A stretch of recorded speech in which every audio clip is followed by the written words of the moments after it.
સરકારે સંસદમાં કોઈ એવી રજૂઆત કરી નથી કે સરકાર સમક્ષ કેન્દ્ર સરકાર સમક્ષ રજૂઆત કરી તો ગુજરાતમાં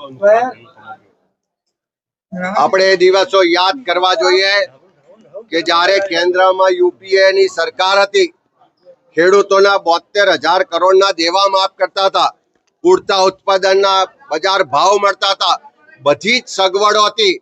તેમ છતાં ગુજરાતની ભાજપની સરકાર, તત્કાલીન નરેન્દ્રભાઈ મોદી અને એમની સરકાર ટીવીમાં પેપરમાં ગુજરાતની જનતાને થપ્પડ એવી જાહેરાતો આપતા હતા. આજે ગુજરાતમાં કમોસમી વરસાદ થયો, સૌથી લાંબો સમય કમોસમી વરસાદ થયો, ખેડૂતો તમામ રીતે પાયમાલ થયા. 6 કરતા વધારે ખેડૂતોએ આત્મહત્યા કરી, પેકેજના નામે પડીકું આપ્યું. ત્યારે આખા ગુજરાતના ખેડૂતોની સંપૂર્ણ દેવા માફ કરવાની માંગ આજે બુલંદ થઈ છે. પણ દુઃખ સાથે કહેવું પડે કે મોસાળમાં માં પીરસનારી એવી વાતો કરવા વાળા ભાજપના નેતાઓ ગુજરાતમાંથી વડાપ્રધાન છે એવું ગૌરવ લેતા આ ગુજરાતના ખેડૂતો આજે નિરાશ થયા છે, હતાશ થયા છે કે ડબલ એન્જિનની સરકાર છે.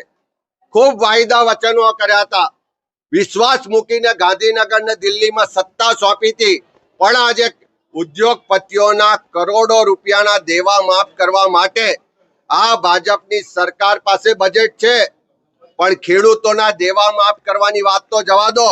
દેશની સંસદમાં ગુજરાતમાં કમોસમી વરસાદથી જે ખેડૂતો પાયમાલ થયા છે, ચારે તરફ નુકસાન થયું છે, એનો એક શબ્દ સુદ્ધા પણ દેશના પ્રધાનમંત્રી કે સરકાર બોલતી નથી.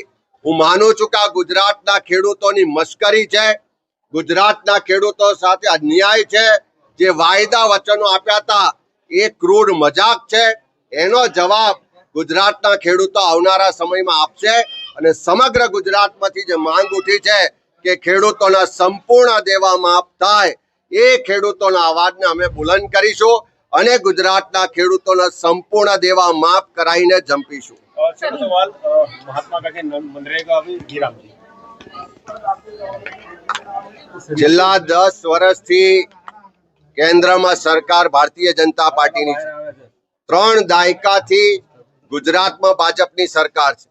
આ ડબલ એન્જિન સરકારે એક પણ એવો કાયદો કાનૂન નથી બનાવ્યો કે જેનાથી ગામડા તૂટતા અટકે, સ્થળાંતર અટકે, લોકોને કાયમી રોજગારની ગેરંટી મળે, લોકોને એનો રોજગાર સાથેનો અધિકાર મળે. પણ ઉલટા એના જે અધિકારો કોંગ્રેસની સરકારે આપ્યા છે એને પણ છીનવવાનો પ્રયત્ન થાય છે. ખાલી નામ બદલવાથી કોઈનું ભલું નથી થતું. જો તમારામાં થોડી પણ